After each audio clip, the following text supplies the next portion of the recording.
ഷിനോജിന്റെ സംഭാഷണമാണ് ഏവരും കേട്ടത്. പക്ഷേ വി രാജേഷ് ഉത്തരം മുട്ടിയതുപോലെ ടെലിഫോൺ കട്ട് ചെയ്ത് പോകുന്ന ഒരു സാഹചര്യം. വീണ്ടും അദ്ദേഹത്തെ ബന്ധപ്പെട്ടെങ്കിലും ടെലിഫോൺ എടുക്കാൻ തയ്യാറാകുന്നില്ല എന്നുകൂടി അറിയിക്കുകയാണ്. കഴിഞ്ഞ സംഭവങ്ങളിലൊക്കെ തന്നെ ഏറെ നിർണായകമായ കേസിൽ വഴിത്തിരിവ് സൃഷ്ടിച്ചേക്കാവുന്ന ഒരു ടെലിഫോൺ സംഭാഷണം, അതിൻ്റെ ആധികാരികത സ്വാഭാവികമായും പരിശോധിക്കപ്പെടാൻ CBIക്ക് അടക്കം വേദികളുണ്ട്, CBIക്ക് പരിശോധിക്കാനുള്ള സംവിധാനങ്ങളുണ്ട്. ആ അർത്ഥത്തിലാണ് എന്തായാലും ഷിനോജിൻ്റെതെന്ന് വ്യക്തമാക്കുന്ന തരത്തിലുള്ള ടെലിഫോൺ സംഭാഷണം പീപ്പിൾ TV പുറത്തേക്ക് വിടുന്നത്. ടെലിഫോൺ സംഭാഷണം പുറത്തേക്ക് കൊണ്ടുവന്ന ജീവൻ കുമാറിലേക്ക് പോകുന്നു. ജീവൻ, ടെലിഫോൺ സംഭാഷണത്തിൽ എന്താണ്? കാരണം ഇതിൻ്റെ ആധികാരികത സംബന്ധിച്ചാണ് കഴിഞ്ഞ ദിവസങ്ങളിൽ, കാരണം സുബീഷിൻ്റെ അന്വേഷണവുമായി ബന്ധപ്പെട്ട്, ചോദ്യം ചെയ്യലുമായി ബന്ധപ്പെട്ട് കെട്ടിച്ചമയ്ക്കപ്പെട്ട ഒരു ആരോപണം പോലീസുമായി ചേർന്ന് നടത്തിയ ഗൂഢാലോചന എന്നായിരുന്നു BJP നേതാക്കളും RSS നേതാക്കന്മാരും നൽകിയ വിശദീകരണം. ഇവിടെ ഇപ്പോൾ ശാസ്ത്രീയമായ ടെലിഫോൺ സംഭാഷണമാണ്. അത് മുന്നിലേക്ക് വരുമ്പോഴും ഇത്തരത്തിലൊരു സംശയം പ്രകടിപ്പിച്ചോ അല്ലെങ്കിൽ മറുപടി നൽകാനാകാതെ ടെലിഫോൺ കട്ട് ചെയ്ത് മറ്റൊരു ആരോപണത്തിലേക്ക് പോകുന്ന BJP നേതാക്കന്മാർ, എന്താണ് ഒരു പക്ഷേ കൃത്യമായി ഇത് പുറത്തേക്ക് വിട്ട ജീവൻ കുമാറിന് ബോധ്യമുള്ള കാര്യങ്ങൾ? പ്രജീഷ്, നമുക്കറിയാം, മാധ്യമപ്രവർത്തകരായ നമ്മളെല്ലാം ഒരുപക്ഷെ ആവർത്തിച്ചുള്ള പരിശോധനകൾക്കും സ്വയം തീർച്ചപ്പെടുത്തലുകൾക്കും ശേഷമായിരിക്കും വാർത്തകൾ റിപ്പോർട്ട് ചെയ്യാറുള്ളത്. തീർച്ചയായും ഈ വാർത്ത റിപ്പോർട്ട് ചെയ്യുമ്പോൾ ഇതിൻ്റെ ആധികാരികതയെ സംബന്ധിച്ച് വി രാജേഷ് സ്വാഭാവികമായും സംശയം ഉന്നയിച്ചിരിക്കുന്ന പശ്ചാത്തലത്തിൽ വേണമെങ്കിൽ വി രാജേഷിനെ സമീപിക്കാൻ ഇവിടെ കോടതിയുണ്ട്, പോലീസുണ്ട്. കൂടാതെ ഈ കേസ് ഇൻവെസ്റ്റിഗേറ്റ് ചെയ്തുകൊണ്ടിരിക്കുന്നത് CBI ആണ്. CBIക്ക് തന്നെ വേണമെങ്കിൽ ഇതിൻ്റെ ആധികാരികത പരിശോധിക്കാവുന്നതേ ഉള്ളൂ. ഇത് ഷിനോജിൻ്റെ ഫോൺ സംഭാഷണം തന്നെയാണോ എന്ന് വളരെ എളുപ്പത്തിൽ ഇന്നത്തെ സാങ്കേതിക വിദ്യ പുരോഗമിച്ചിരിക്കുന്ന ഘട്ടത്തിൽ അദ്ദേഹത്തിൻ്റെ ശബ്ദം തന്നെയാണോ ഇതെന്ന് പരിശോധിക്കാവുന്നതേ ഉള്ളൂ. ഇദ്ദേഹം ഫോൺ സംഭാഷണം നടത്തുന്ന സമയത്ത് അദ്ദേഹത്തിൻ്റെ ഫോണിൽ ഇത്തരത്തിൽ ഒരു കോൾ വന്നിട്ടുണ്ടോ, ആ കോളിൻ്റെ ദൈർഘ്യം എന്തായിരുന്നു, അതടക്കമുള്ള കാര്യങ്ങൾ നമുക്ക് പരിശോധിക്കാവുന്നതേ ഉള്ളൂ. ഇതേതാണ്ട് 16 മിനിറ്റ് 20 സെക്കൻഡ് ദൈർഘ്യമുള്ള ഒരു ഫോൺ സംഭാഷണമാണ്. അത്രയധികം ഒരു വാർത്താ ബുള്ളറ്റിൽ ഉൾപ്പെടുത്താൻ കഴിയില്ല എന്നതുകൊണ്ട് തന്നെ അത് സ്വാഭാവികമായും ഈ കാര്യത്തിൽ ഇതിൽ പറയുന്ന ക്രിസ്പായിട്ടുള്ള കാര്യങ്ങൾ മാത്രമാണ് ഇവിടെ പ്രേക്ഷകർ കേൾപ്പിച്ചിട്ടുള്ളത്. അതുകൊണ്ട് തന്നെ ഈ കാര്യത്തിൽ ഒരു പരിശോധന വേണമെങ്കിൽ വി രാജേഷിനോ അല്ലെങ്കിൽ BJP നേതൃത്വത്തിനോ പോലീസിനോ CBIക്കോ നടത്താവുന്നതേ ഉള്ളൂ. നിലവിൽ രാജേഷ് പറയുന്ന ഒരു കാര്യത്തിന് ആധികാരികതയുണ്ട്. ഒന്ന്, കസ്റ്റഡിയിലിരിക്കെ കുപ്പി സുബീഷ് സംബന്ധിച്ചിരിക്കുന്ന ഈ മൊഴിക്ക് എത്രത്തോളം അതിൻ്റെ സാങ്ക്ടിറ്റി എന്നത് ഒരുപക്ഷെ ഈ കാര്യത്തിൽ അവർക്ക് വേണമെങ്കിൽ ഒരു വാദം ഉന്നയിക്കാം. പക്ഷേ എന്നാൽ പോലും അതിന് ശാസ്ത്രീയമായ എവിഡൻസ്, കുറ്റസമ്മതമായ മൊഴി, വീഡിയോ അടക്കമുള്ള കാര്യങ്ങൾ ഉണ്ട് എന്നാണ് പോലീസിൽ നിന്നും നമുക്കറിയാൻ കഴിയുന്നത്. മറ്റൊരു പ്രധാനപ്പെട്ട കാര്യം, ഈ കാര്യം കുപ്പി സുബീഷ് പോലീസ് കസ്റ്റഡിയിലാണ് തൻ്റെ കുറ്റസമ്മത മൊഴി നടത്തിയെങ്കിൽ ഷിനോജ് സ്വമേധയാ ഇത്തരം കാര്യങ്ങൾ വെളിപ്പെടുത്താൻ തയ്യാറാണ് എന്നതാണ് ഈ കാര്യത്തിൽ മറ്റൊരാളുമായി നടത്തുന്ന സംഭാഷണത്തിൽ പറയുന്നത്. അത് ഏതെങ്കിലും തരത്തിലുള്ള നിർബന്ധം ആ കാര്യത്തിൽ ഉണ്ടായിരുന്നില്ല, പ്രലോഭനം ഈ കാര്യത്തിൽ ഉണ്ടായിരുന്നില്ല എന്നതടക്കമുള്ള കാര്യങ്ങൾ വ്യക്തമായ ബോധ്യത്തിൻ്റെ അടിസ്ഥാനത്തിൽ കൂടിയാണ് നമ്മൾ ഈ വാർത്ത റിപ്പോർട്ട് ചെയ്തിരിക്കുന്നത്. ആ വാർത്തയെ മറ്റൊരു വാർത്തയുമായി ക്ലബ് ചെയ്ത് വി രാജേഷ് സംസാരിക്കുന്നു. അതൊരുപക്ഷെ അദ്ദേഹത്തിൻ്റെ കാര്യത്തിലേക്ക് ഞാൻ പോകുന്നില്ല, അത്തരം കാര്യങ്ങൾ വിമർശിക്കപ്പെടേണ്ട ആളുമല്ല ഞാൻ. അതുകൊണ്ട് തന്നെ ഈ വാർത്തയിൽ മാത്രം ഒതുങ്ങി നിന്നുകൊണ്ട് കാര്യങ്ങൾ പറയട്ടെ. ഇത് അദ്ദേഹം കുപ്പി സുബീഷിൻ്റെ കാര്യത്തിൽ പറയുന്നത് പോലെ പോലീസ് കസ്റ്റഡിയിലാണ് കുപ്പി സുബീഷ് മൊഴി പറയുന്നതെങ്കിൽ ഈ കാര്യത്തിൽ സ്വമേധയാ അദ്ദേഹം ഒരു വെളിപ്പെടുത്തൽ, റിവിലിയേഷൻ നടത്താൻ തയ്യാറാവുകയാണ്. തനിക്ക് സംരക്ഷണം ഉണ്ടെങ്കിൽ ഈ കാര്യത്തിൽ മൊഴി പറയാൻ തയ്യാറാണ്. ഇനി സംരക്ഷണം ഒരുക്കേണ്ടത് ഭരണകൂടത്തിൻ്റെ കർത്തവ്യമാണ്. അതിന് കേന്ദ്ര സംസ്ഥാന സർക്കാരുകൾക്ക് ആ കാര്യത്തിൽ ബാധ്യതയുണ്ട്. അവർ ഈ കാര്യത്തിൽ ഏത് തരത്തിലായിരിക്കും പ്രതികരിക്കുക എന്നതിനെ സംബന്ധിച്ച് ഇപ്പോൾ വാർത്തകൾ പുറത്തു വന്നിട്ടില്ല. എന്തായാലും MV ജയരാജൻ, CPIMൻ്റെ നേതാവ് MV ജയരാജൻ, BJPയുടെ നേതാവ് വി രാജേഷ്, അവർ ഈ കാര്യത്തിലുള്ള അഭിപ്രായം വ്യക്തമാക്കി കഴിഞ്ഞു. ഒരു കാര്യം വി രാജേഷ് തന്നെ പറയുന്നുണ്ട്, ഇത് ശാസ്ത്രീയമായ പരിശോധനയ്ക്ക് വിധേയമാക്കണം ഈ ഫോൺ സംഭാഷണം. തീർച്ചയായും അതേ അഭിപ്രായം തന്നെ ഇത് വാർത്ത റിപ്പോർട്ട് ചെയ്ത ആൾ എന്ന നിലയിൽ ഞാനും പറയുന്നു. ഇത് ശാസ്ത്രീയമായ പരിശോധനയ്ക്ക് വേണമെങ്കിൽ നമുക്ക് വിധേയമാക്കാം. അതിലൂടെയാണ് ഈ കാര്യത്തിൽ ഒരു തീർച്ച വരുന്നതെങ്കിൽ ആ കാര്യത്തിൽ നമുക്ക് സന്തോഷം മാത്രമേ ഉള്ളൂ എന്നും കൂടി പ്രേക്ഷകരെ എന്തായാലും ജീവൻ കേസിലെ നിർണായകമായ മുന്നോട്ട് പോക്കില് പുതിയ പാതകൾ തുറക്കുകയാണോ ഈ സംഭാഷണമടക്കം പുറത്തേക്ക് വരുമ്പോൾ? ഷിനോജ് 5ഓളം കേസുകളിൽ താൻ ഇൻവോൾവ് ചെയ്യപ്പെട്ടിട്ടുണ്ട്. അത് പുതിയൊരു അന്വേഷണത്തിന്റെ ദിശയിലേക്ക് വരികയാണ്. ഒരു കേസ് മാത്രമല്ല, പല കേസുകളിലും. കാരണം നേരത്തെ ഇവിടെ ഈ പറയുന്ന രീതിയിൽ ഒരു പല മൊഴികളും ഇങ്ങനെ നൽകിയിട്ടുള്ള, അല്ലെങ്കിൽ സുഹൃത്തുക്കളോടോ അല്ലാതെയോ ഒരു തമാശയ്ക്ക് പോലും നൽകിയിട്ടുള്ള സംഭാഷണങ്ങൾക്കൊക്കെ ഈ കേരളം എത്രത്തോളം പ്രാധാന്യം കൊടുത്ത് നിയമതലത്തിലേക്ക് എത്രത്തോളം വലിച്ചു വയ്ക്കപ്പെട്ടു. അങ്ങനെയൊക്കെയുള്ള സംഭവങ്ങൾ ഉണ്ടായ സ്ഥിതിക്ക് ഈ ഷിനോജിനെ ചോദ്യം ചെയ്താൽ വ്യക്തമായി ഇന്നിപ്പോൾ പുറത്തേക്ക് വന്നിരിക്കുന്ന ഈ സംഭാഷണം ആധികാരികതയോടെ പരിശോധിച്ചാൽ പല ഘടകങ്ങളിലേക്ക്, പല കൊലപാതകങ്ങളിലേക്ക് പോലും വെളിച്ചം വീശാവുന്ന ഒരു സംഭാഷണമാണോ ഇത്? ഇവിടെ അല്പം ചരിത്രം കൂടി പ്രജീഷ് നമുക്ക് പരിശോധിക്കേണ്ടതായി വരും. 1969 നക്സൽ വർഗീസ് കൊല്ലപ്പെടുന്നത്. ഏതാണ്ട് 30 വർഷത്തിന് ശേഷമാണ് CRPFന്റെ കോൺസ്റ്റബിളായ റിട്ടയർ ചെയ്ത ഒരു രാമചന്ദ്രൻ നായർ ഈ കാര്യത്തിൽ ഒരു പുതിയ വെളിപ്പെടുത്തൽ 1997 നടത്തുന്നത്. താനാണ് നക്സൽ വർഗീസിനെ വെടിവെച്ച് കൊലപ്പെടുത്തിയത്. ആ കാര്യത്തിൽ അന്ന് IG ആയിരുന്ന ലക്ഷ്മണയായിരുന്നു തനിക്ക് ഈ കാര്യത്തിൽ നിർദ്ദേശം തന്നത് എന്ന രാമചന്ദ്രൻ നായരുടെ വെളിപ്പെടുത്തലിന്റെ അടിസ്ഥാനത്തിൽ രാമചന്ദ്രൻ നായരെ മാപ്പ് സാക്ഷിയാക്കിക്കൊണ്ട് IG ലക്ഷ്മണയെ പ്രതി ചേർത്തുകൊണ്ട് കേസ് അന്വേഷിക്കുകയുണ്ടായി. തുടർന്ന് IG ലക്ഷ്മണയ്ക്ക് ജീവപര്യന്തം തടവ് ശിക്ഷ വിധിച്ച പശ്ചാത്തലം നമ്മുടെ മുന്നിലുണ്ട്. 1983 നടന്ന ഒരു സംഭവവുമായി ബന്ധപ്പെട്ടാണ് ശ്രീ M മണി ഈ കാര്യത്തിൽ ചില വെളിപ്പെടുത്തലുകൾ നടത്തി. തുടർന്ന് അത് വലിയ കോലാഹലത്തോടുകൂടി ഈ കേസ് അന്വേഷിക്കുകയുണ്ടായി. എന്നാൽ അതിൻ്റെ തുടർ നടപടികൾ ഹൈക്കോടതിയും സുപ്രീം കോടതിയും സ്റ്റേ ചെയ്തു. അങ്ങനെ ക്രിമിനൽ കേസുകളുടെ പശ്ചാത്തലത്തിൽ അതിന് കാലാതിവർത്തിയാണ് അത്തരം കാര്യങ്ങളിലെ മൊഴി എന്നാണ് നമുക്ക് മനസ്സിലാക്കാൻ കഴിയുന്ന ചെറിയ നിയമവശം.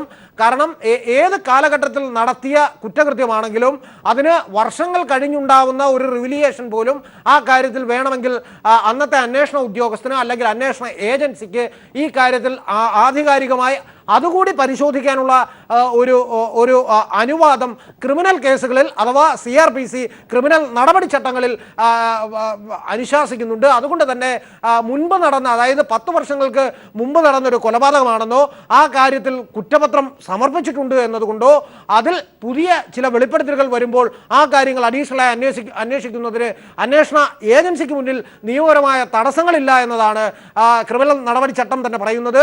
അതുകൊണ്ട് തന്നെ ഈ കാര്യത്തിൽ വേണമെങ്കിൽ ഷിനോജിൽ നിന്നും അന്വേഷണ ഏജൻസിയായ CBIക്ക് മൊഴിയെടുക്കാം. എന്തായാലും ഈ കാര്യത്തിൽ പുതിയ വെളിപ്പെടുത്തലുകൾ വന്നിരിക്കുന്ന പശ്ചാത്തലത്തിൽ ഇതിലെ ആരോപണ വിധേയരായി നിൽക്കുന്നവരുടെ രാഷ്ട്രീയ പാർട്ടി തീർച്ചയായും ഈ കാര്യത്തിൽ അന്വേഷണ ഏജൻസിയോ അല്ലെങ്കിൽ കോടതിയോ ഉയർന്ന കോടതികളെയോ സമീപിക്കാൻ സാധ്യതയുണ്ട്. പ്രത്യേകിച്ച് അതായത് ഇവിടെ CBIയുടെ ക്രെഡിബിലിറ്റിയാണ് നമ്മൾ അതിൽ പ്രധാനമായിട്ട്. കാരണം വിശ്വാസ്യതയിലേക്ക് വരുമ്പോൾ പോട്ടെ, സാങ്കേതിക അർത്ഥത്തിൽ അല്ലെങ്കിൽ അങ്ങനെ ഒരു തലത്തിലേക്ക് CBIക്ക് കടക്കാൻ കഴിഞ്ഞില്ല എന്ന് നമ്മൾ വാദഗതി എടുത്താൽ കൂടിയും ഫസലിൻ്റെ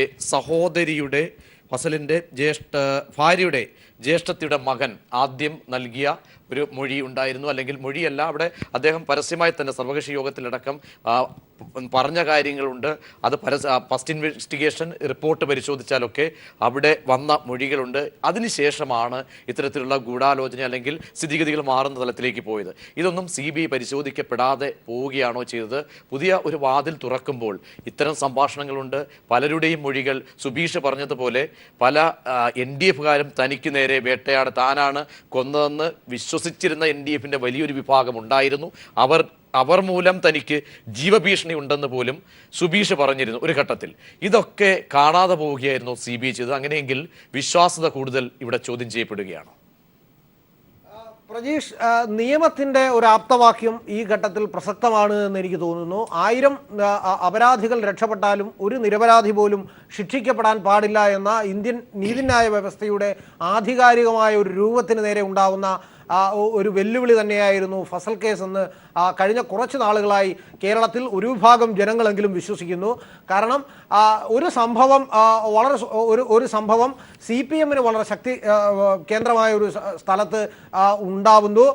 പുലർച്ചെ CPMൽ നിന്ന് തന്നെ കുറച്ച് നാളുകൾക്ക് മുമ്പ് വഴിമാറിപ്പോയ ഒരു ചെറുപ്പക്കാരൻ അതിദാരുണമാം വിധം ഒരു പുലർച്ചെ പെരുന്നാൾ ദിനത്തിൽ കൊല്ലപ്പെട്ടതിനെ തുടർന്ന് ഈ കൊലപാതകം നടത്തിയത് ആ പ്രദേശത്തെ CPMന്റെ പ്രവർത്തകന്മാരുടെയും നേതാക്കന്മാരുടെയും അറിവും സമ്മതത്തോടും കൂടിയാണ് എന്ന ഒരു നിലപാട് ഈ കാര്യത്തിൽ വരുന്നു എന്നൊരു ആരോപണം വരുന്നു. ആരോപണത്തെ തുടർന്ന് അത് അന്വേഷിക്കുന്നതിനായി ഏജൻസിയെ ആദ്യം ലോക്കൽ പോലീസ്, തുടർന്ന് ക്രൈംബ്രാഞ്ച്, അതിനുശേഷം CBI UPA ഗവൺമെന്റിന്റെ കാലത്താണ് ഈ കേസ് CBI അന്വേഷിക്കുന്നതിനായി തീരുമാനിക്കുന്നത്. ആ കാലഘട്ടത്തിലാണ് ഈ കേസിന്റെ ഫ്രെയിം വർക്ക് പൂർണ്ണമായി നടന്നിട്ടുള്ളത്. തുടർന്ന് ഇങ്ങോട്ട് ഫസൽ കേസ് അന്വേഷിക്കുന്ന സംഘം വളരെ നാടകീയമായി ഇതിൻ്റെ കാരായി രാജനെയും കാരായി ചന്ദ്രശേഖരനെയും ഈ കേസിൽ പ്രതി ചേർക്കപ്പെടുന്നു. എന്നാൽ ഈ കേസുമായി യാതൊരു തരത്തിലും അവർക്ക് ബന്ധമില്ല എന്ന് ഒരു വിഭാഗം ജനങ്ങൾ, പ്രത്യേകിച്ച് കണ്ണൂർ ജില്ലയിലെ ഒരു വിഭാഗം CPM പ്രവർത്തകർ ഉറച്ചു വിശ്വസിക്കുന്നു.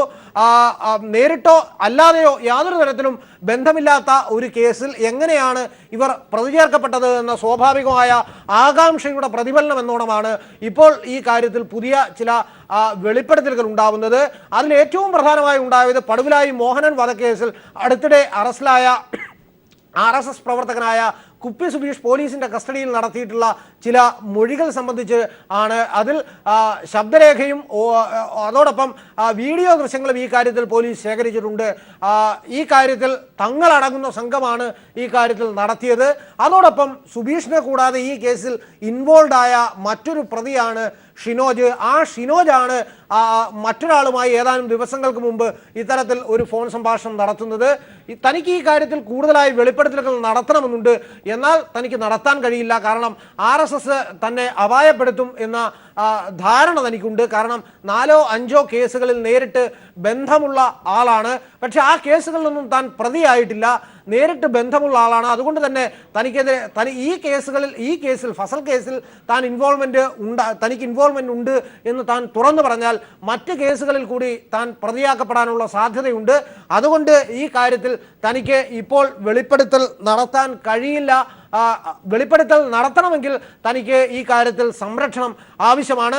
ഇനി ആ സംരക്ഷണം നൽകേണ്ടത് ഭരണകൂടത്തിന്റെ ചുമതലയാണ്. അങ്ങനെയെങ്കിൽ മാത്രമാണ് ഈ കേസിൽ ഒരു പുനരന്വേഷണം അല്ലെങ്കിൽ ഒരു തുടരന്വേഷണത്തിന് സാധ്യതയുള്ളത്. കുറ്റപത്രം സമർപ്പിക്കപ്പെട്ടിരിക്കുന്ന ഈ കേസിൽ CBI പല ഘട്ടങ്ങളിൽ പോലും, അതായത് കുറ്റപത്രം സമർപ്പിക്കപ്പെട്ട കേസുകളിൽ പോലും തുടരന്വേഷണം നടത്തി യഥാർത്ഥ പ്രതികളെ വീണ്ടും കണ്ടെത്താനുള്ള ശ്രമങ്ങൾ അന്വേഷണ ഏജൻസികളുടെ ഭാഗത്ത് ഉണ്ടായിട്ടുണ്ട്. ഞാൻ നേരത്തെ സൂചിപ്പിച്ചതുപോലെ നക്സൽ വർഗീസിന്റെ കാര്യത്തിൽ ഉണ്ടായിട്ടുണ്ട്. അഞ്ചേരി ബേബി മുട്ടുകാട് നാണപ്പൻ വധക്കേസിൽ ഉണ്ടായിട്ടുണ്ട്. മാറാട് കൊലക്കേസിൽ സമാനമായ ഒരു അനുഭവം അടുത്തിടെ ഹൈക്കോടതിയിൽ നിന്നും സമാനമായ വിധിയുണ്ടായി. അങ്ങനെ ക്രിമിനൽ നടപടി ചട്ടങ്ങളിൽ എവിടെയും ക്രിമിനൽ കേസുകളിൽ എത്ര വർഷം പഴക്കമുള്ള കേസുകളാണെങ്കിൽ പോലും പുതിയ ഒരു റിവിലിയേഷൻ വരികയാണെങ്കിൽ ആ കാര്യത്തിൽ തുടരന്വേഷണത്തിനോ ഒരു പുനരന്വേഷണത്തിനോ ഇപ്പോൾ AN ഷംസീർ ടെലിഫോൺ ലൈനിൽ ചേരുന്നുണ്ട്. ഷംസീർ, താങ്കൾ കാര്യങ്ങൾ പിടികിട്ടിയോ? കഴിഞ്ഞ 2 വർഷമായി ഷംസീർ, താങ്കൾക്ക് വേണ്ടി ആ ശബ്ദ സംഭാഷണം ഒരിക്കൽ കൂടി കേൾപ്പിക്കുകയാണ്. അതിന് കേട്ട ശേഷം പ്രതികരിക്കുന്നതായിരിക്കും കൂടുതൽ ഉചിതം. ആ സംഭാഷണത്തിലേക്ക് ആദ്യം സംസാരിച്ച അത് മാത്രമല്ല എന്റെ പ്രശ്നം. മിക്ക പ്രശ്നങ്ങളും 4-5 കേസുമായിട്ട് ബന്ധമുള്ള ആളാണ് ഞാൻ. എനിക്ക് അങ്ങനെ എന്തെങ്കിലും ഒരു തരത്തിൽ ഒരു നെഗറ്റീവായിട്ട് തോന്നിക്കഴിഞ്ഞാലേ ഓരോന്നും ആ ഒരു കേസ് മാത്രമല്ലേ ബന്ധമുള്ളൂ. അങ്ങനെയല്ല, അതൊന്നല്ല, നല്ല കേസായിട്ട് ബന്ധമുള്ളൂ എനിക്ക്. അത് ഞാൻ മാറിയെന്ന് അറിഞ്ഞിട്ടുണ്ടെങ്കിൽ അവർക്കറിയാം എന്തെല്ലാം ബന്ധമുണ്ട്. അവരൊന്നും ചെയ്യുന്നില്ല. ഇങ്ങനെ അത് അത്ര വലിയ ഉറപ്പ് എനിക്കില്ല. ഇതിന്റെ പോലൊന്നല്ല എന്റെ പ്രശ്നം. നീ എന്ത് വേറെ കൊലക്കേസിന് നീണ്ടാ 5 കൊലമായിട്ട് ബന്ധമാണ് നിങ്ങള് പറയുന്നത്. ആര് പറഞ്ഞു? RS പറഞ്ഞ? നീ പറഞ്ഞ? പറഞ്ഞില്ലേ, നിങ്ങള് പറഞ്ഞില്ലേ 16ാമത്തെ വയസ്സിൽ എന്റെ പേരിൽ കൊലക്കേസ് വന്നിട്ടുണ്ട്. കൊലക്കേസ് വന്നിട്ടില്ലെങ്കിൽ അതുണ്ട്. 1-2 ആണെങ്കിൽ എനിക്ക് ഓക്കെ സംഭവം ശരിയാണ്. അവർക്കറിയാം ഇത് മറ്റേതെല്ലാം കണിയും ഉള്ളതുകൊണ്ട് എന്നെ തീർക്കപ്പെടും. വേറെയും കുറേ ആണെങ്കിൽ അവർക്ക് കിട്ടുന്നറിയാം. അവർക്ക് ഞാനാണ് എന്റെ മെയിൻ. ഞാൻ അങ്ങോട്ടും ഇങ്ങോട്ടും സംസാരിച്ചതും ചെയ്തതും എല്ലാം അറിയാം. അത് അതിന് മുന്നേ എന്നെ തീർക്കും. അതിന് എനിക്ക് ജീവിക്കേണ്ട ഒരു പ്രശ്നമില്ല. പക്ഷെങ്കിൽ വേറെ ഉപയോഗിക്കാണ്ടെന്നാണ് നമ്മളെ ജീവിതമായിട്ട് കുടുംബം അങ്ങനെ ഒന്നും പോകുന്ന ആൾക്കാരാണ്. ഇതിന് ഇനി എന്തോ സംസാരിക്കുന്നുണ്ടെങ്കിൽ മൊത്തം പോക്കാം. അങ്ങനെ സംസാരിക്കാന്ന് വെച്ചാല് 3-4 കൊണ്ടൊന്നും തിരിയുന്നില്ല. അങ്ങനെ 3-4 കൊലപാതകം കൊണ്ടൊന്നും തിരിയില്ല. ഞാൻ സംസാരിക്കാമെന്ന് വിചാരിച്ചത് നിങ്ങൾ മൊത്തം കൊടുക്കും. അത് പറഞ്ഞിട്ടുണ്ടെങ്കിൽ കൊടുക്കും. ഞാൻ വല്ലാത്തൊരവസ്ഥയിലല്ലേ. എന്താ അവസ്ഥ? എന്നാ പറയണ്ടേ? പറയണോ വേണ്ടോ? അല്ലെങ്കിൽ നീ കാര്യങ്ങൾ പറ. ആദ്യം തരണം, എന്നിട്ട് മാത്രമേ ഞാൻ പറയുന്നുള്ളൂ. എങ്ങനെ ഗ്യാരണ്ടി ആദ്യം തരണം. ഈ സംസാരിച്ചിട്ടില്ലെങ്കിൽ പ്രശ്നമില്ല, എന്റെ കാര്യങ്ങൾ ഓക്കെ ആക്കണം. ഞാൻ എന്റെ ലൈഫ് അത് ഗ്യാരണ്ടി ആണെങ്കിൽ മാത്രം ഞാൻ എല്ലാം നിൽക്കാം. ഞാൻ അങ്ങോട്ട് വന്നല്ലേ, അത് മാത്രമല്ല പല കേസിനും 5ഉം 6ഉം ഞാൻ സംസാരിക്കാം. പക്ഷേ എനിക്ക് സേഫ് ആയിരിക്കണം. ഈ സംഭവം ഓക്കെ ആണെങ്കിൽ മാത്രം ഓക്കെ ആക്കി നാട്ടിൽ തന്നെ നിൽക്കേണ്ടതാ. പാസ്പോർട്ടിൽ റെഡി ആക്കിയിട്ടുണ്ടെങ്കിൽ മാത്രം ഞാൻ ഇന്നിപ്പോ പറയണ്ടേ. ഇത് നാട്ടിൽ ജീവിക്കണം, പിന്നെ നാട്ടിൽ ജീവിക്കാൻ പറ്റില്ല. അവർക്കൊന്നും മനസ്സിലാവില്ല, അവർക്കൊന്നും മനസ്സിലാവില്ല. ഞാൻ ഷംസീർ, RSS പ്രവർത്തകനായ ഷിനോജും മറ്റൊരാളും തമ്മിലുള്ള സംഭാഷണമാണ് താങ്കൾ കേട്ടത്. അതായത് അതിൽ പറയുന്ന കാര്യം 5ഓളം കൊലപാതക കേസുകൾ താൻ ചെയ്തിട്ടുണ്ട്, തുറന്നു പറയുകയാണ് കാര്യങ്ങൾ മറ്റൊരു സുഹൃത്തിനോട് മറ്റൊരാളോട്. അദ്ദേഹത്തിന്റെ ഐഡന്റിറ്റി നമ്മൾ വെളിപ്പെടുത്തുന്നില്ല ആരെന്ന്. എങ്ങനെ നോക്കിക്കാണുന്നു? കേസ് ഒരു വഴിത്തിരിവിലേക്ക് വരികയാണ്. കഴിഞ്ഞ 2 വർഷമായി, അതായത് 2014 OK വാസ് മാസ്റ്ററും സംഘവും BJP വിട്ട് പുറത്തേക്ക് വന്നത്. ആ സമയത്ത് ചില വെളിപ്പെടുത്തലുകൾ ഉണ്ടായിരുന്നു. അന്ന് മുതൽ ഞങ്ങൾ പറഞ്ഞുകൊണ്ടിരിക്കുന്ന കാര്യമാണ്, ഫസൽ കൊലപാതകത്തിന്റെ യഥാർത്ഥ പ്രതികൾ ഇതാ പുറത്തു വന്നിരിക്കുന്നു. പക്ഷെ അന്ന് ഞങ്ങളുടെ സർക്കാരോ സംവിധാനങ്ങളോ ആരും തന്നെ അത് UDF ആയിരുന്നു ഭരിക്കുന്നത്, അന്ന് വേണ്ടത്ര ഗൗരവത്തിൽ ആരും എടുത്തില്ല. ഇന്നിപ്പോ ഈ കേസിനകത്ത് കുപ്പി സുബിത്ത് എന്ന് പറയുന്ന RSS പ്രവർത്തകൻ, അയാളെ ഈ മോഹനൻ വധക്കേസുമായി ബന്ധപ്പെട്ട് കോൺസ്പിറസിയിൽ പിടിച്ചപ്പോഴാണ് നിങ്ങൾ ഇങ്ങനെ ഉണ്ടല്ലോ ചോദിച്ചപ്പോൾ അത് സമ്മതിച്ചു. ചിലർ പറയുന്നു അടിച്ചു സമ്മതിപ്പിച്ചു എന്നൊക്കെയാണെങ്കിലും പൂർണ്ണമായും ഒരു തരത്തിലുള്ള ഇൻട്രോസ്പെക്ഷൻ സിക്കനായ ഒന്നുമില്ലാതെ തന്നെ പറയുമ്പോഴെല്ലാം പറയുക. 2 മർഡർ G പവിത്രൻ കൂത്തുപറമ്പിൽ നടത്തിയിട്ടുണ്ട്. അതുപോലെ ഫസൽ കേസിലും പ്രതിയാണ്. ഈ പറയുന്ന ഷിനോജാണ് ഇവരുടെ മാസ്റ്റർ ബ്രെയിൻ, കിങ് പിൻ കൊലപാതകത്തിന്റെ. അയാൾ 5ഓളം കൊലപാതകം നടത്തി. ഈ ഷിനോജൊക്കെ എന്റെ നാട്ടുകാരനാണ്, കൊടിയേരിക്കാരനാണ്, എനിക്കറിയാം ഇയാളെയൊക്കെ. 5ഓളം കൊലക്കേസിൽ ഷിനോജ് പ്രതിയാണ്, അതിൽ ഫസൽ ഉൾപ്പെടെ. അപ്പൊ ഇനിയെങ്കിലും എനിക്കൊന്ന് അഭ്യർത്ഥിക്കാനുള്ളൂ CBIയോട്, ദുരഭിമാനം വെടിയുക. ഇവിടെ യഥാർത്ഥ പ്രതികൾ പുറത്തു വന്നിരിക്കുന്നു. ദുരഭിമാനം വെടിഞ്ഞ് നിരപരാധികളെ വിട്ടയക്കുക, യഥാർത്ഥ പ്രതികളെ ശിക്ഷിക്കുക. നമ്മുടെ നിയമത്തിന്റെ കാതൽ സത്ത എന്നത് 1000 കുറ്റവാളികളെ വെറുതെ വിട്ടാലും ഒരു നിരപരാധിയെ പോലും ശിക്ഷിക്കപ്പെടാൻ പാടില്ല എന്നുള്ളതാണ്. ഈ പറയുന്ന ഫസൽ കേസിനകത്ത് ഏതാണ്ട് 4.5 വർഷമായി കാരായി രാജനും ചന്ദ്രശേഖരനും വട്ടേടപ്പെട്ടിരിക്കുകയാണ്. ആ കേസിനകത്ത് 6ഓളം CPM അനുഭാവികൾ ഉൾപ്പെടെ 8 പേർ പ്രതികളാണ്. ഇവ എന്ന് പറയുന്ന സംവിധാനം, ഇതിനകത്ത് ഞങ്ങൾ ഒന്നേ അഭ്യർത്ഥിക്കാനുള്ളൂ, നിങ്ങളിപ്പോ എന്തെങ്കിലും തരത്തിൽ ആക്രമിക്കാനോ ഞങ്ങൾ ഇത് തയ്യാറല്ല. നിങ്ങൾ ഇതിന്റെ സത്യം പുറത്തു വന്ന പശ്ചാത്തലത്തിൽ ഇതിലെ പുനരന്വേഷണത്തിന് തയ്യാറായി യഥാർത്ഥ പ്രതികളെ നിയമത്തിനുള്ളിൽ കൊണ്ടുവരിക. അതിന് നിങ്ങൾ തയ്യാറാവണം. ഞങ്ങളെ കുറ്റമുക്തരാക്കാൻ ആവശ്യമായ കാര്യങ്ങൾ ചെയ്യണം. ഞങ്ങൾക്ക് ചാനൽ മീഡിയയോട് അഭ്യർത്ഥിക്കാനുള്ളത്, മീഡിയ 4th എസ്റ്റേറ്റ് ആണ് ജനാധിപത്യത്തിന്റെ. നിങ്ങൾ ഇതിനകത്തൊരു നല്ല റോൾ വഹിക്കണം. കാരണം നിരപരാധികളാണ് ഇവിടെ വേട്ടയാടപ്പെട്ടുകൊണ്ടിരിക്കുന്നത്. അതുകൊണ്ട് നിരപരാധികൾക്ക് നേരെയുള്ള വേട്ടയാടൽ അവസാനിപ്പിക്കാൻ നിങ്ങൾ മുന്നോട്ട് വരണം എന്ന് എനിക്ക് അഭ്യർത്ഥിക്കാനുള്ളൂ. അത് ഇവിടെ ഞങ്ങൾ നിയമപരമായ എല്ലാ മാർഗങ്ങളും ആ നിയമപരമായ മാർഗങ്ങൾ എന്തായിരിക്കും? അതിനു മുമ്പ് ശ്രീ ഷംസീർ, അല്പസമയം മുമ്പ് ശ്രീ VV രാജേഷ് ടെലിഫോൺ ലൈനിൽ അദ്ദേഹം ചേർന്നപ്പോൾ BJP പറഞ്ഞത് കഴിഞ്ഞ ദിവസത്തെ ഗൂഢാലോചനയൊക്കെയാണ് അവർ ആരോപിച്ചത്. നിങ്ങളുടെ പോലീസ് സംവിധാനം നടത്തിയ ഗൂഢാലോചന അടിച്ച് കരയിപ്പിച്ച് പറയിപ്പിച്ചു. പക്ഷേ ഈ സംഭാഷണത്തിന് മറുപടി അദ്ദേഹം പറയുന്നില്ല. അത് ടെലിഫോൺ കട്ട് ചെയ്ത് ഒരു BJP-കാരെയും എല്ലാത്തവണയും പ്രതികരിക്കാൻ അപ്പോൾ എടുക്കുന്ന BJP-ക്കാർ ഒരാൾ പോലും വിളിച്ചിട്ട് അല്ലെങ്കിൽ ഇതിനോട് പ്രതികരിക്കുന്നില്ല. ഇനി ഇവിടെ താങ്കൾ സൂചിപ്പിച്ച പോലെ ദുരഭിമാനം എന്നത് വിടിയുക, അതാണ് CBIക്ക് മുന്നിൽ സ്വീകരിക്കാൻ നല്ല മാർഗം, ജനാധിപത്യപരമായ മാർഗം. അവിടേക്ക് ഈ സംഭാഷണമടക്കം പുതിയൊരു വാതിൽ തുറക്കുകയാണെങ്കിൽ അതിനെ സാധൂകരിക്കുന്ന തരത്തിലുള്ള എന്ത് നടപടി, ഒരു പരാതി അടക്കമോ കേസിൻ്റെ പുനരന്വേഷണം അല്ലെങ്കിൽ കുറ്റപത്രം സമർപ്പിക്കപ്പെട്ട കേസാണ്, നിയമവശങ്ങളൊക്കെ തന്നെ പരിശോധിച്ച് ഏത് രീതിയിലാണ് നിങ്ങൾ മുന്നോട്ട് പോകാൻ ആലോചിക്കുന്നത്? ഒരുപക്ഷെ ഈ കേസിന്റെ ട്രയൽ നീണ്ടുപോയത് തന്നെ നമുക്ക് ഗുണകരമായി വിശ്വസിക്കുന്ന ഒരാളാണ് ഞാൻ. കാരണം ഈ കേസ് ഒരുപക്ഷെ ട്രയൽ ചെയ്യപ്പെട്ടിരുന്നെങ്കിൽ പ്രതികൾ വിട്ടയക്കപ്പെടുമായിരുന്നു. അപ്പോൾ ഈ പൊതുസമൂഹത്തിന് മുമ്പാകെ ഞങ്ങളാണ് നടത്തിയതെന്ന് ഫീലിംഗ് ആണ് ഉണ്ടാവുക, തെളിവുടെ അഭാവത്തിൽ വിട്ടയച്ചുവെന്ന്. പക്ഷെ ഇവിടെ യഥാർത്ഥ പ്രതികൾ പുറത്തു വന്നിരിക്കുന്നു. ആ യഥാർത്ഥ പ്രതികളെ പുറത്തു വന്ന പശ്ചാത്തലത്തിൽ ഇന്ത്യൻ കോൺസ്റ്റിറ്റ്യൂഷന്റെ ആർട്ടിക്കിൾ 226 ഉണ്ട്. ബ്ലേറ്റന്റ് ഇല്ലീഗൽ ആക്ഷനാണ് ഇവിടെ നടന്നിരിക്കുന്നത്. അത് വെച്ച് ഞങ്ങൾ റിട്ട് ഫയൽ ചെയ്യും. നിയമപരമായ സീനിയർ അഭിഭാഷകന്മാരെയും ആലോചിച്ച് നിയമപരമായ എല്ലാ വാതിലുകളും ഞങ്ങൾ മുട്ടും. അതിന് നിയമത്തിന്റെ ഏത് അറ്റം വരെയും ഞങ്ങൾ പോകും. ആ നിലയിൽ ജനകീയ മൂവ്മെന്റ് ഒരു ഭാഗത്ത് കൊണ്ടുവരുമ്പോൾ തന്നെ നിയമത്തിന്റെ എല്ലാ വാതിലുകളും മുട്ടി ഞങ്ങളുടെ പ്രിയപ്പെട്ട സഖാക്കൾക്ക് നീതി ലഭിക്കാൻ ആവശ്യമായ കാര്യങ്ങൾ ചെയ്യും. അതിന് മാധ്യമങ്ങളുടെ ഉൾപ്പെടെ ഞങ്ങൾക്ക് ആവശ്യമാണെന്ന് അഭ്യർത്ഥിക്കുകയാണ്. കാരണം ഇത് നീതികേടാണ് ചെയ്തിരിക്കുന്നത്. ഞങ്ങളുടെ സഖാക്കൾ അത്രയും അനുഭവിച്ചു. കാരായി രാജനും ചന്ദ്രശേഖരൻ ഏതാണ്ട് 4.5 വർഷമായി നാടുകടത്തപ്പെട്ടിരിക്കുന്നു. 5 വർഷം തികയാൻ പോവുകയാണ്. ഇനിയെങ്കിലും അവരെ ഇങ്ങോട്ട് പറഞ്ഞയക്കാനുള്ള ഒരു മനസ്സ് കോടതി കാണിക്കണം. ഈ പറയുന്ന ആളുകളെ കുറ്റമുക്തമാക്കാനുള്ള മനസ്സ് കോടതി കാണിക്കണം. ഇവിടെ നിരപരാധികളാണ് വെട്ടിയെടുപ്പെടുന്നത്. ഞങ്ങൾ അന്ന് പറഞ്ഞത് 2006 ഒക്ടോബർ 22 മുതൽ 2016 നവംബർ 24 വരെയുള്ള 10 വർഷവും ഞങ്ങൾ ആവർത്തിക്കുന്നത് CPIM ഈ കൊലപാതകത്തിൽ ബന്ധമില്ല എന്നുള്ളതാണ്. ഇപ്പം അതുമായി ബന്ധപ്പെട്ട ചില വെളിപാടുകൾ പുറത്തു വന്നിരിക്കുന്നു. ഇവിടെ ജി പവിത്രന്റെ കൊലപാതകം CPIMന്റെ ലോക്കൽ കമ്മിറ്റി അംഗം, ആ കൊലപാതകത്തിലെ പ്രതിയാണ് സുബീഷ്. ഇന്നലെ ഇപ്പൊ കോടതി പോലീസിന്റെ റിക്വസ്റ്റ് പ്രകാരം ആ വിചാരണ നിർത്തിവെച്ചിരിക്കുകയാണ്. തീർച്ചയായും ഇതോടുകൂടി മറ്റേതിലെ പ്രതി അതായത് ഷംസീർ, ഈ സംഭാഷണത്തിൽ പറയുന്ന 5ഓളം കേസുകളിലെ ഇൻവോൾവ്മെന്റ് സംബന്ധിച്ച്, കാരണം നമുക്ക് ചരിത്രമുണ്ട്, വർഷങ്ങൾക്ക് ശേഷവും ഒരു ചെറു തമാശ അല്ലെങ്കിൽ ചെറു വാചകങ്ങളിലൂടെ പോലും നമ്മൾ നടത്തിയ ചില മൊഴികളോ അല്ലെങ്കിൽ പ്രസ്താവനകളെയോ സാധൂകരിച്ചുകൊണ്ട് അതിൻ്റെ പുറകെ നിയമതലത്തിലുള്ള പോരാട്ടങ്ങളൊക്കെ നടത്തുന്ന ചരിത്രമുണ്ട്. അതുകൊണ്ട് 5ഓളം കേസുകൾ എന്ന് പറയുമ്പോൾ വിശാലമായി പല കേസുകളുടെയും കാണാപ്പുറങ്ങളിലേക്കൊക്കെ ചെന്നെത്താൻ കഴിയുന്ന ഒരു പാത ഈ സുനീഷിൻ്റെ പ്രസ്താവനയിലൂടെ അദ്ദേഹത്തിൻ്റെ ഈ കുറ്റസമ്മത മൊഴിയെന്ന് വേണമെങ്കിൽ വ്യാഖ്യാനിക്കാവുന്ന തരത്തിലേക്ക് പോകുന്നുണ്ടോ? അങ്ങനെ ഒരു വിശാല അർത്ഥത്തിൽ പല കേസുകളിലേക്കും ചെന്നെത്താൻ കഴിയുന്ന ഒരു സാഹചര്യം ഇപ്പോഴുണ്ടോ?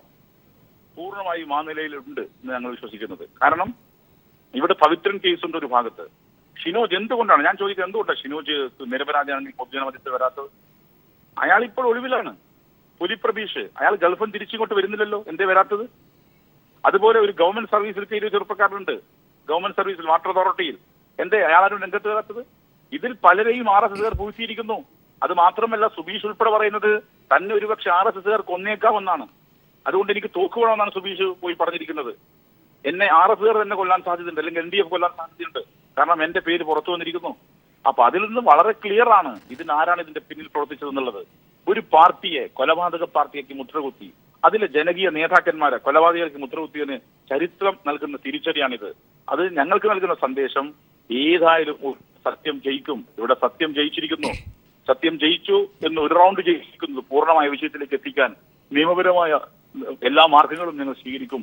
ആ നിലയിൽ പൂർണ്ണമായും ഞങ്ങളുടെ പ്രിയപ്പെട്ട സഖാക്കളെ കുറ്റവിമുക്തരാക്കി ജനങ്ങൾക്ക് മുമ്പിൽ അവതരിപ്പിക്കാൻ ഞങ്ങൾക്ക് സാധിക്കുമെന്ന വിശ്വാസമാണ്. അവർ കുറ്റമുക്തരാണെന്ന് ബോധ്യമുള്ളത് കൊണ്ടാണ്, നിരപരാധികളെന്ന് ബോധ്യമുള്ളത് കൊണ്ടാണ് ഞങ്ങൾ അവരെ ഈ തെരഞ്ഞെടുപ്പിൽ മത്സരിപ്പിച്ചത്.